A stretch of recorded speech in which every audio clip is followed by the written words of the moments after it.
नमस्कार मेरे प्रिय दोस्तों और आध्यात्मिक यात्रियों। आज से हम आपको ले चलते हैं एक ऐसी अमर गाथा की ओर जो सदियों से मानव हृदय में आशा, श्रद्धा और आदर्श का दीपक जलाती आई है। आप सुनने जा रहे हैं रामायण की 10 भागों वाली दिव्य श्रृंखला। एक ऐसी यात्रा जो केवल कानों तक नहीं बल्कि आपकी आत्मा तक पहुंचेगी, उसे धर्म, सत्य, भक्ति और आदर्श के उज्जवल प्रकाश से आलोकित करेगी। आज का यह पहला भाग जैसे किसी महाकाव्य का पहला पृष्ठ हो, हमें ले चलता है अयोध्या की पवित्र भूमि पर श्री राम का जन्म, अयोध्या में दिव्य अवतार की ओर। इस भाग में हम देखेंगे कि कैसे मर्यादा पुरुषोत्तम भगवान श्री राम ने धरती पर अपने चरण रखे और कैसे उनके प्रकट होने मात्र से ही सत्य, धर्म और न्याय के अटल स्तंभ इस सृष्टि में स्थापित हो गए। उनका प्रत्येक कर्म, प्रत्येक निर्णय और प्रत्येक अनुभव आज भी हमें जीवन के उच्चतम शिखरों की ओर मार्गदर्शन करता है। ये केवल एक ऐतिहासिक कथा नहीं है प्रिय श्रोताओं, ये एक आध्यात्मिक यात्रा है। इस यात्रा में हम उनके जीवन के अमूल्य प्रसंगों, उनके पावन चरित्र की गहराई और उनके आदर्शों की प्रेरक शक्ति का अनुभव करेंगे। ये वह यात्रा है जो आपके हृदय को छुएगी, आपके विचारों को शुद्ध करेगी और जीवन के सही मार्ग पर अडिग रहने की प्रेरणा से भर देगी। हम आपको इस दिव्य यात्रा का हिस्सा बनने के लिए आमंत्रित करते हैं। हमारे साथ बने रहने के लिए हमारे YouTube चैनल और Facebook पेज बुक गैलरी को अवश्य फॉलो करें ताकि कोई भी अध्याय आपसे छूटे नहीं। तो चलिए अब हम शुरू करते हैं इस खास श्रृंखला को और कदम रखते हैं धर्म, भक्ति और आदर्शों की अद्भुत दुनिया में। प्रिय श्रोताओं, आइए आपकी कल्पना को पंख लगाते हैं। आइए हम आपको ले चलते हैं एक ऐसे दिव्य काल में जब धरती पाप के बोझ से दबी जा रही थी और सत्य, धर्म की रक्षा के लिए स्वयं भगवान विष्णु ने मानव रूप धारण करने का निर्णय लिया। ये कथा है मर्यादा पुरुषोत्तम श्री राम के दिव्य जन्म की, जो अयोध्या नगरी में एक सुनहरी सुबह की पहली किरण की तरह प्रकट हुए, मानो अंधकार पर प्रकाश की विजय का संदेश लेकर आए हों। उस समय की कल्पना कीजिए, सरयू नदी के तट पर बसी थी अयोध्या नगरी। यह कोई साधारण नगरी नहीं थी, ये तो विश्व की आंखों में चमकता एक ऐसा रत्न थी जो सदा समृद्ध, सदा धन्य और सदा प्रजापालन में लीन थी। यहाँ की सड़कें स्वर्णिम थीं, महल ऊंचे ऊंचे थे, किंतु उससे भी ऊंचे थे यहाँ के लोगों के आदर्श।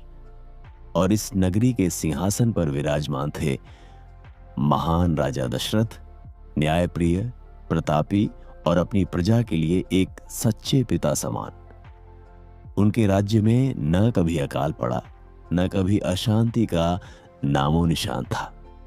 संपदा थी, यश था, प्रजा का अटूट प्रेम था, किंतु एक गहरा अनकहा दुख राजा के हृदय में एक कांटे की तरह चुभता रहता था।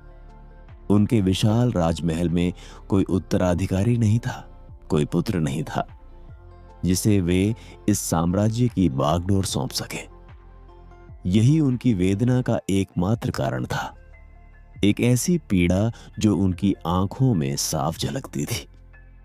तब एक दिन इस वेदना से मुक्ति पाने के लिए महर्षि वशिष्ठ के मार्गदर्शन में राजा दशरथ ने पुत्रेष्ठ यज्ञ के आयोजन का निश्चय किया। यह कोई साधारण यज्ञ नहीं था प्रिय श्रोताओं, यह एक दिव्य आह्वान था, देवताओं को सीधे अपनी व्यथा सुनाने का एक पावन अवसर। विधिवत रूप से यज्ञ की तैयारियां हुई और ऋष्यशृंग ऋषि ने इस पवित्र अनुष्ठान को संपन्न कराया। यज्ञ कुंड से उठती भविष्य की सुगंध चारों ओर फैल गई। मंत्रों की पवित्र ध्वनि ने समस्त वातावरण को इतना शुद्ध कर दिया मानो स्वर्ग और पृथ्वी के बीच का अंतर मिट गया हो। और फिर वह घटित हुआ जिसकी कल्पना मनुष्य मात्र श्रद्धा से कर सकता है। यज्ञ अग्नि से स्वयं अग्निदेव प्रकट हुए। उनके हाथों में एक दिव्य तेजोमय पायस, खीर से भरा एक स्वर्ण पात्र था जिसकी चमक सूर्य के प्रकाश को भी मंद कर देती थी। उन्होंने मुस्कुराते हुए एक दिव्य स्वर में राजा दशरथ से कहा, हे राजन, यह देवताओं का प्रसाद है। इसे अपनी तीनों रानियों को ग्रहण कराओ। ईश्वर की कृपा से तुम्हें 4 तेजस्वी पराक्रमी पुत्रों की प्राप्ति होगी जो इस सृष्टि में धर्म की ध्वजा फहराएंगे। हृदय में अपार हर्ष और कृतज्ञता की एक लहर लिए राजा दशरथ ने वह दिव्य प्रसाद श्रद्धापूर्वक महारानी कौशल्या, महारानी कैकेयी और महारानी सुमित्रा को ग्रहण कराया। उस पल समस्त राजमहल में एक अलौकिक शांति और आनंद छा गया। पक्षियों ने मधुर स्वर में गाना शुरू कर दिया और ऐसा लगा मानो प्रकृति की हर श्वास इस दिव्य चमत्कार की गवाह बनने के लिए थम सी गई हो। कुछ समय बाद जब समय परिपक्व हुआ, चैत्र मास के शुक्ल पक्ष की नवमी तिथि, पुष्य नक्षत्र में जब सूर्य अपनी पूर्ण चमक के साथ विश्व को आलोकित कर रहा था, तब पृथ्वी ने अपने सबसे पवित्र आत्मा को जन्म दिया। महारानी कौशल्या के आंगन में प्रकट हुए स्वयं नारायण श्री राम। उनका शिशु रूप इतना दिव्य, इतना मनोहर था मानो चंद्रमा की चांदनी साकार हो गई हो। उनकी छोटी छोटी अंगुलियां, उनकी मुस्कान, सब कुछ एक अलौकिक आभा से भरा हुआ था। उनके जन्म के पश्चात महारानी कैकेयी के यहाँ भरत का और महारानी सुमित्रा के यहाँ लक्ष्मण और शत्रुघ्न का जन्म हुआ। चारों कुमार सूर्य, चंद्र और अग्नि के समान तेजस्वी थे, मानो देवताओं ने स्वयं अयोध्या को उपहार में 4 ज्योतियां दे दी हों। पूरी अयोध्या नगरी आनंद के सागर में डूब गई। सरयू नदी के जल में कमल खिल उठे, हवा में मंगल गीत गूंजने लगे। हर घर से मिठाइयां बांटी गईं, हर मुख से राजा दशरथ और उनके चारों पुत्रों की जय जयकार गूंज उठी। और तो और आकाश से देवतागण पुष्पों की वर्षा करने लगे इस पावन अवतार का स्वागत करते हुए। ऐसा लग रहा था मानो स्वर्ग और पृथ्वी के बीच का अंतर मिट गया हो और संपूर्ण ब्रह्मांड एक साथ आनंदित हो रहा हो। और इन सब के केंद्र में थे बालक राम। वह सभी का आकर्षण बने। उनकी छोटी छोटी आंखों में एक अद्भुत तेज और करुणा थी जो सीधे हृदय को छू लेती थी। जब वे मुस्कुराते तो लगता मानो समस्त संसार में आनंद ही आनंद छा गया हो। प्रिय श्रोताओं, उनका जन्म कोई साधारण जन्म नहीं था। यह तो एक लीला थी, राक्षसी शक्तियों के अहंकार को चूर चूर करने और धर्म की ध्वजा को फिर से स्थापित करने का दिव्य संकल्प। वे केवल एक राजकुमार ही नहीं बल्कि समस्त मानवता के आदर्श, मर्यादा के प्रतीक बनने आए थे। सोचिए, अयोध्या का सुनहरा सूरज, सरयू की ठंडी धारा और बालक राम की वह मासूम मुस्कान। यह दृश्य केवल एक कहानी नहीं बल्कि एक गहरा आध्यात्मिक अनुभव है जो हमें याद दिलाता है कि दिव्यता कभी भी कहीं भी प्रकट हो सकती है। श्री राम के साथ ही अयोध्या में एक नए युग का आरंभ हुआ। एक ऐसी महागाथा की शुरुआत हुई जो युगों युगों तक मानव हृदय में श्रद्धा, प्रेम और आदर्श का संचार करती रहेगी। तो प्रिय श्रोताओं, यह था श्री राम के जन्म का दिव्य और हृदयस्पर्शी प्रसंग। लेकिन यह तो केवल शुरुआत है।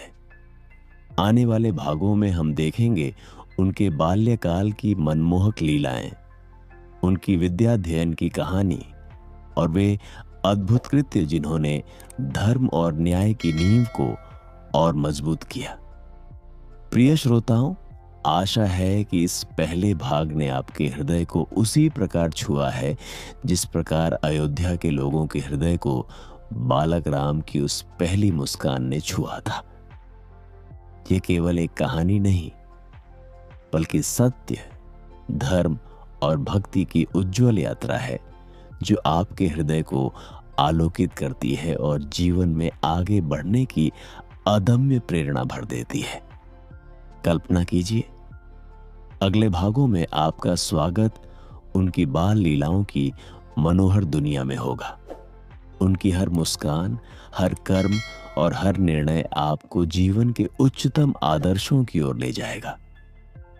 इस दिव्य यात्रा का हिस्सा बने और हमारे YouTube तथा Facebook पेज बुक गैलरी को फॉलो करें ताकि आप रामायण की पूरी श्रृंखला का आनंद और ज्ञान कभी न खोएं। हर अध्याय आपके हृदय में उज्जवल प्रकाश और धर्म की प्रेरणा लाएगा। जय श्री राम, जय सिया राम।